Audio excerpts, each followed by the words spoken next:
Hello. రే శివ, ఎక్కడున్నావు? రోడ్లో. తాను తన ఇంట్లో. ఏవైందిరా? అంతా అయిపోయింది. Drama finish. అడ్రస్ దొరికింది. తను చేరాల్సిన చోటుకే చేరింది. రేయ్, నువ్వెవైనా చెప్పావా? తనేం చెప్పింది? చెప్పింది అన్నిటికీ థ్యాంక్స్ అని. ఇంకేం చెప్పలేదా? ఇంకేం చెప్తుంది? అంతకంటే ఏముంది. తను ఇప్పటికైనా అక్కడికి వచ్చినందుకు అందరూ సంతోషించారు.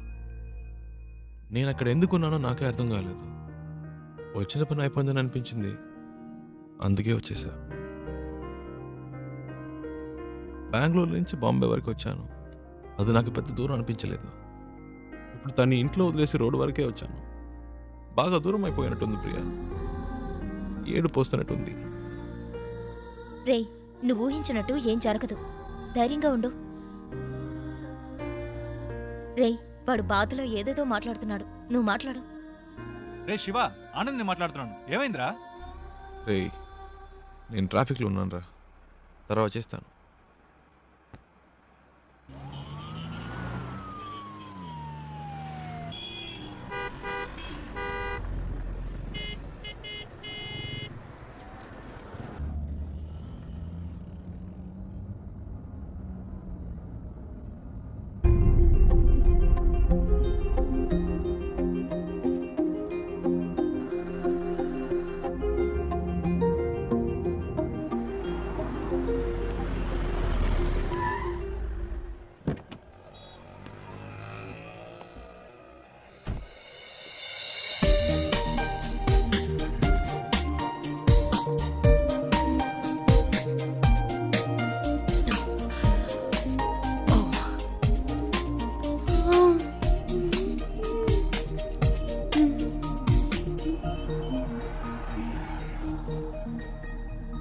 శివ, నువ్వు ఇంకా వెళ్ళలేదా? ఓహ్, ఇంకా బొంబాయిలోనే తిరుగుతున్నావా? నీ ప్రాబ్లం సాల్వ్ అయిందా లేదా మా అంకుల్తో చెప్పి నీకేమైనా హెల్ప్ చేయమన్నా? పర్చేస్ మొత్తం అందరూ పైనే ఉన్నారు. సడన్ గా తీసుకొచ్చారు. అది తీసుకో ఇది తీసుకొని ఒకటే గొడవ. ప్రాణం తీసేస్తున్నారు. నువ్వు ఇంట్లోనే చూసావు కదా ఎలా నెత్తి మీద పెట్టుకున్నారో. ఇలా చెప్పా పెట్టకుండా తీసుకొచ్చేసి అది కావాలా ఇది కావాలని అడిగితే మనకి ఇబ్బందిగా ఉంటుంది కదా. అందుకే కిందకు వచ్చేసాను. Nice car, you know. చిన్న జర్క్ కూడా లేదు. రియల్లీ. కొనేటప్పుడేమో 100 1000 చెప్తారు. అమ్మేటప్పుడు పావలాకి 10 పైసలకి అడుగుతారు. నీ గాజులు అమ్మితే ఇదే వచ్చింది అమ్మా. అది ఉంచుకోండి, అది మీకే. మనకి మంచి లైఫ్ స్టార్ట్ అయింది. గేట్ దగ్గర నుంచున్నాడు. ఎందుకు పాతవని చేతికున్న గాజులు తీసిచ్చాను. అవ్వమ్మేసి నాకే తెచ్చిస్తున్నాడు. ఏమిటి అమ్మా నువ్వు? బస్కి ట్రైన్కి కూడా డబ్బులు లేవు, ఈ గాజులు అమ్మి పెట్టండి అని అడిగినావు.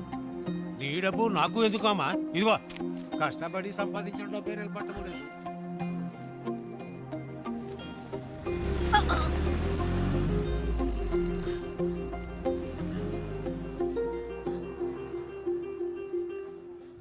ఎప్పుడు లేనిది ఏంటి ఇది కొత్తగా? సడన్ గా ప్రేమ పొంగొచ్చిందా? లేచిపోయిన దానికి పుట్టిందే కదా. గుండెల మీద తన్నేసిపోయింది వీళ్ళమ్మ. ఇంకా కళ్ళ ముందు మెదులుతోంది. ఇప్పుడిప్పుడే కోలుకుంటున్నాం. మాకెప్పటికీ మనశ్శాంతి అనేది ఉండదా? మన కుటుంబ గౌరవాన్ని సంతోషాన్ని పాడు చేయడానికే దాపరించింది. ఎక్కడికి పోతాయి ఆ బుద్ధులు? వాళ్ళ అమ్మేమో మనల్ని కాదనుకుని ఇంట్లోంచి వెళ్ళిపోయింది. ఇదేమో వాళ్ళ నాన్న ఏర్పాటు చేసిన పెళ్లి కాదనుకుని వచ్చేసింది. మమ్మల్ని క్షోభ పెట్టడం వల్లే దీనికి పరిస్థితి వచ్చింది. చెప్పేది వినరా, గట్టిగా అరవకు. దానికి వినపడుతుందేమో. వినపడాలనే మాట్లాడుతున్నాను. మన కుటుంబంలో దానికి చోట్లేదు. దానికి ఏదైనా చేయాలనుకుంటే వేరుగా ఉంచి చెయ్యి. లేదు అదే ముఖ్యం అనుకుంటే మమ్మల్ని వదిలేయి. మేము బయటికి వెళ్ళిపోతాం. మీరే నిర్ణయించుకోండి.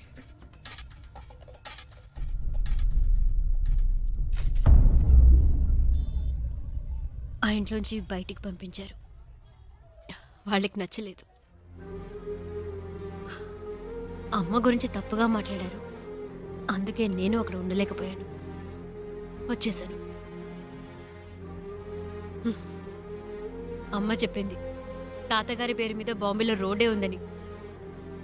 కానీ ఇప్పుడు రోడ్డు మీద వచ్చి నుంచునే పరిస్థితి వస్తుంది అనుకోలేదు. 3 రోజులు నా కోసం కష్టపడి తీసుకొచ్చావు. ఇవన్నీ నీకు తెలియడం ఎందుకని నేను మెయింటైన్ చేశాను. అంతలో ఆ ముసలోడు వచ్చి మొత్తం చెడగొట్టేశాడు.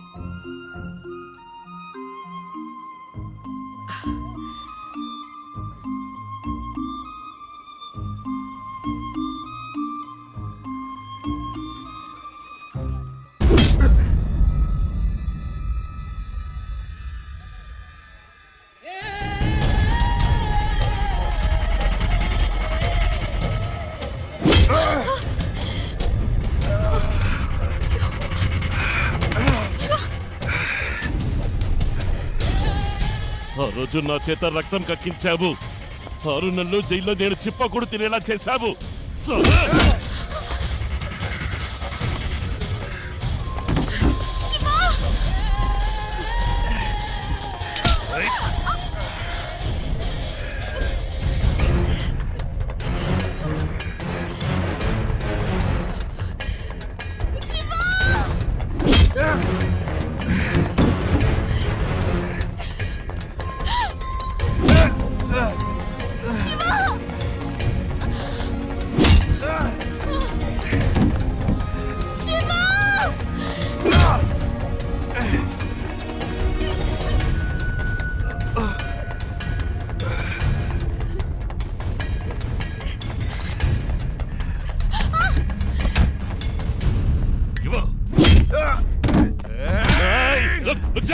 దీనికి నీకు ఏ సంబంధము లేదు.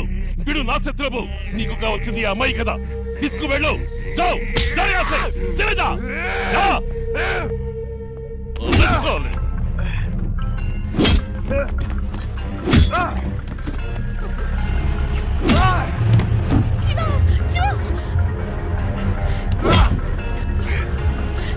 చిన్న మెల్లగా పోని.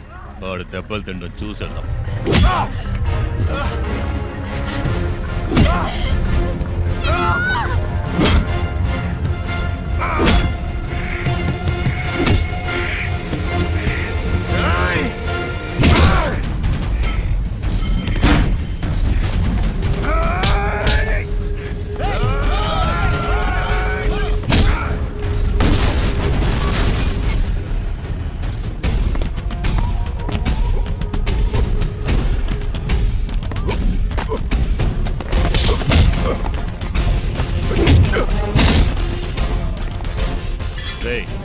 త్వరగా పోనీ.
ఇంకోసారి ఈ అమ్మాయి కోసం నా కోసం వస్తే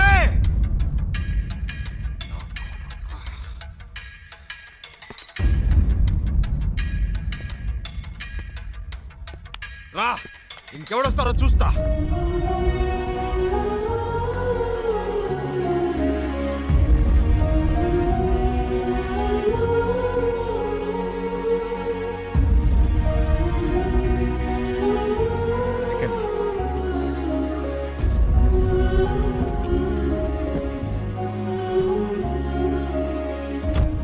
ఇంకెవడు రాడు, భయపడకండి, నేను చూసుకుంటా.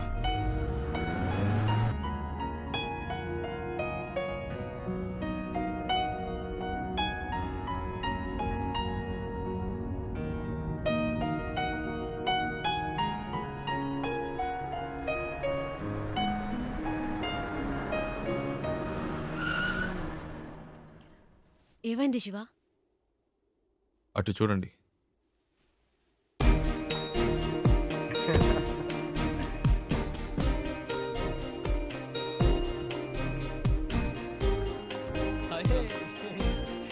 హాయ్. రేయ్ చెప్పనే లేదు ఈ అమ్మాయితో కలిసి వస్తున్నావని. తెగ విసిగించాడండి.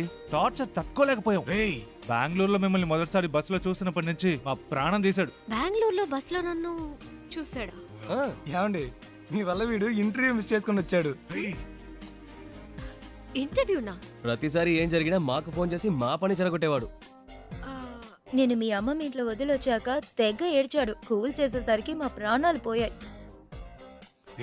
నువ్వంటే తనకి అంత ఇష్టం తెలుసా? ఆ విషయం చెప్పరా అంటే చెప్పకుండా నువ్వే ముందు చెప్తావని కథలు చెప్పాడు. చారు చారు అని రోజుకి 1000 సార్లైనా నీ పేరు చెప్తాడు.